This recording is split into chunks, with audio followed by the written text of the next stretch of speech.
I was recently featured in the Grocer magazine, which is the trade publication for the grocery industry in the UK. That's pretty cool. Kudos to the almighty YouTube algorithm for knowing its users better than they know themselves. It recently served this grocer journalist the channel of Chris Spargo. Spargo, who likes to speak to camera in the greyest, dullest looking locations he can find.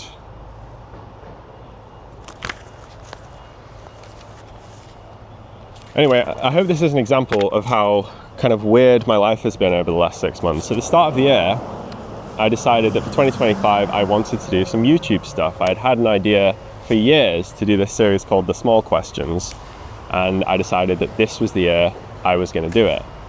So I uploaded the first video in that series on the 3rd of February, and I knew it was going to be difficult because it takes time to build up an audience online, and definitely it was going to be quite a while before anyone would seriously describe me as a YouTuber.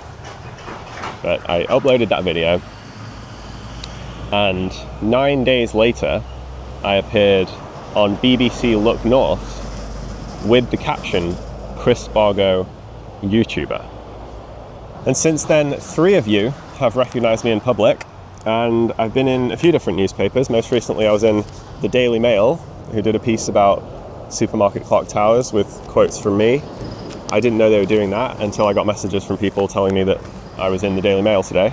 So this is a bit of a different video, but I thought you might find it interesting to hear a little bit about what that's been like.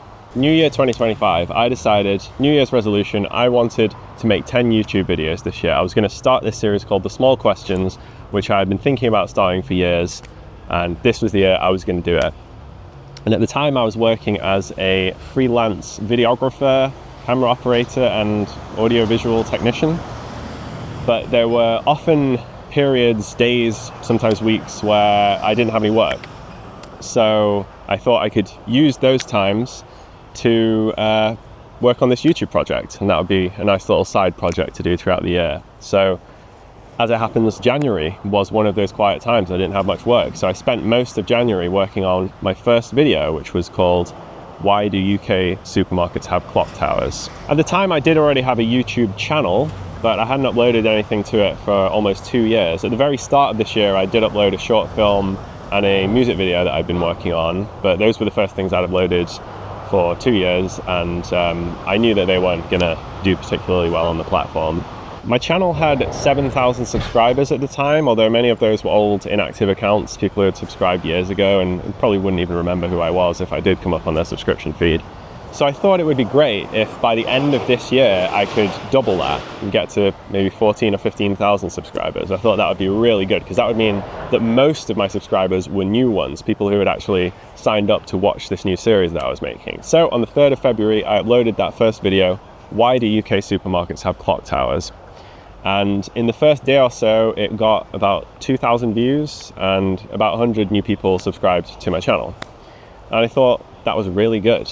I thought that's a great start. The next day I went out and shot the next video, which was about the office and Slough, and I thought I'd upload that the next Monday. Didn't know if I'd be able to keep doing weekly uploads, but I thought might as well for now if I can. I uploaded the clock tower video on Monday, and by the end of the week it had sort of stopped getting views. But around Friday lunchtime it started getting views again, and in the YouTube analytics I could see that this was because YouTube was recommending the video to people all of a sudden.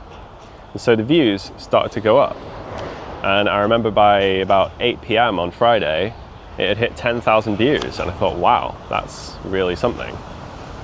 And it kept going up. By the time I went to bed it was at 20,000 views, and I thought, wow, you know, what an incredible thing to have happened on my first video of this new series. But I went to bed and the views were slowing down because people were going to bed, and I thought, this is amazing, but that's probably it. But when I woke up on Saturday morning, the video was at 60,000 views, and around this time it was getting about 10,000 views every single hour. On Sunday I went out and filmed the third video, which was the one where I'm in a car and I'm talking about tinted windows, and when I checked my phone after I finished filming that, I found that the clock tower video had now reached 500,000 views in less than a week. It's the closest I've come in my life to really questioning whether I'm in a dream right now. By Monday morning, it had been picked up by a few media outlets. It was on the Daily Express website. I was getting messages from old friends, people who I hadn't seen for years, telling me that I came up on their YouTube feed. There were reaction videos being made. The channel is Chris Spargo. Never came across this channel a day in my life before. When I started the series, I had wanted, by the end of the year, to get to 14 or 15,000 subscribers. But now, before uploading my second video, I was already at 25,000 subscribers. So I spent Monday finishing off my second video, which I wanted to release that day. And uploading that video was a truly bizarre experience, because just 1 week prior, I had uploaded a video about supermarket clock towers, safe in the knowledge that not many people were going to watch it. And now all of a sudden, 1 week later, I was uploading a video and I knew that it was going to be seen by at least a few thousand people. It was after I uploaded that second video that I received an email from someone at the BBC, and I ended up going on BBC Look North. As one YouTuber explains in his video All About It, it all started in Essex. Clock towers on a supermarket really was a kind of hack to get around planning rules in the 70s.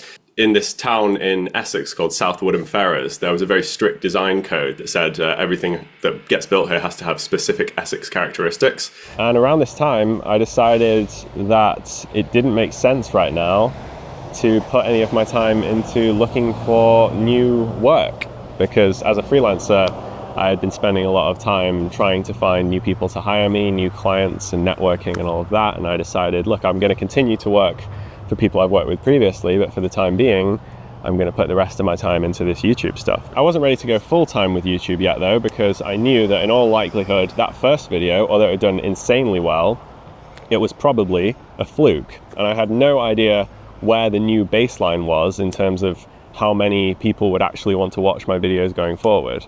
So I kept working, and I made a video about crisp packers, which got 1 million views, and I made a video about benchmarks, which got 1 million views. Before I knew it, just on a purely financial basis, YouTube had become my main job. It was my main source of income. And it started to feel like the other jobs I was taking were distracting me and making it difficult to focus on the YouTube stuff, which felt like it needed a lot of my time. So, insanely, less than 2 months in, I decided that it was the right time to go full-time with YouTube. And shortly after that, YouTube sent me my Creator Award for 100,000 subscribers. Madness. I don't want to sound ungrateful or unhappy about this. I'm thrilled with what's happened this year, but it's been really crazy. Like when someone asks me, what do you do for work? Becoming comfortable with saying, I guess I'm a YouTuber now. 6 months ago, I definitely wasn't, and I wasn't even doing YouTube, but yeah, I'm a YouTuber now, and that's my job. It's just so odd. And another thing that's been really nice, but also, I hope you can understand, just like very strange, is being recognized in public. So that's happened 3 times so far at the time of recording. And you've all been lovely to the 3 people who have said hi, but like very strange. I mean, I suppose just try to imagine if a few months from now people were coming up to you and saying, I really like your work, and they know your name and they want to maybe take a selfie with you.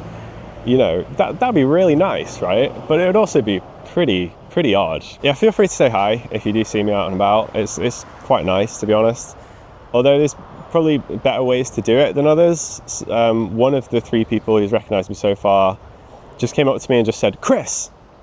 And I was like, if you can make it obvious what's happening in the moment that you come up to me, I'd really appreciate that. These shadows, this tree shadows on my face, I think really do look quite crazy, don't they? I'm sorry about that. I've also had a few other small YouTubers contact me asking kind of for advice, or asking like how I've managed to find success in such a short time. And I don't really feel qualified to offer any sort of advice because I've only been doing this for a few months. And I do think a lot of the success on YouTube does rely on luck, because we are ultimately all trying to please an algorithm that none of us really know how it works. But my background is in filmmaking, so I've spent a lot of time reading and writing screenplays and thinking about story structure and things like that. And when I came to do YouTube, I had a bit of a read around trying to see what the general advice is for how to do YouTube. And what I found was a lot of discussion around things like titles and thumbnails and this sort of algorithmic stuff about what the YouTube algorithm prefers. And I think that stuff is really important because it is an algorithm-driven platform, and if you don't have a good title and a good thumbnail, no one is going to click on your video and watch it in the first place.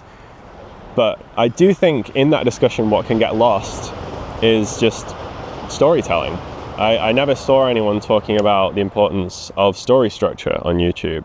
And every video on YouTube is telling a story, really. I mean, my videos tell stories quite explicitly, but even if it's a vlog, right, you're telling a story about what you did on a given day or what you did on holiday.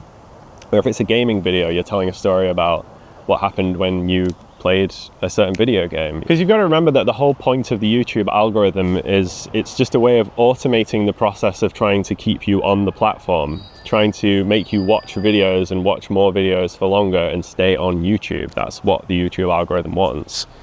And history has shown that we really like stories. We really like a good story. That's why marketing uses stories so much. It's all about telling you a story about yourself or about the product and what it could do for you and all of this.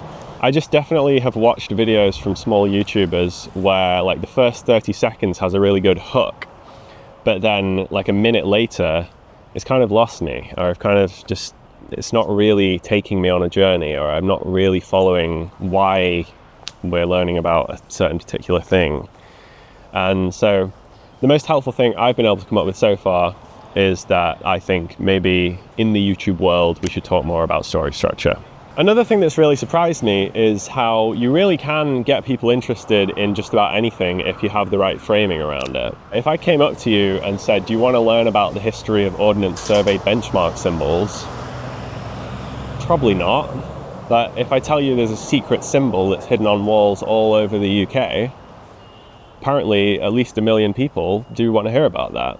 Also, I suppose one advantage I have is because I have a background in filmmaking, I already knew all of the technical stuff. I already know how cameras work and editing and sound and all of that kind of stuff.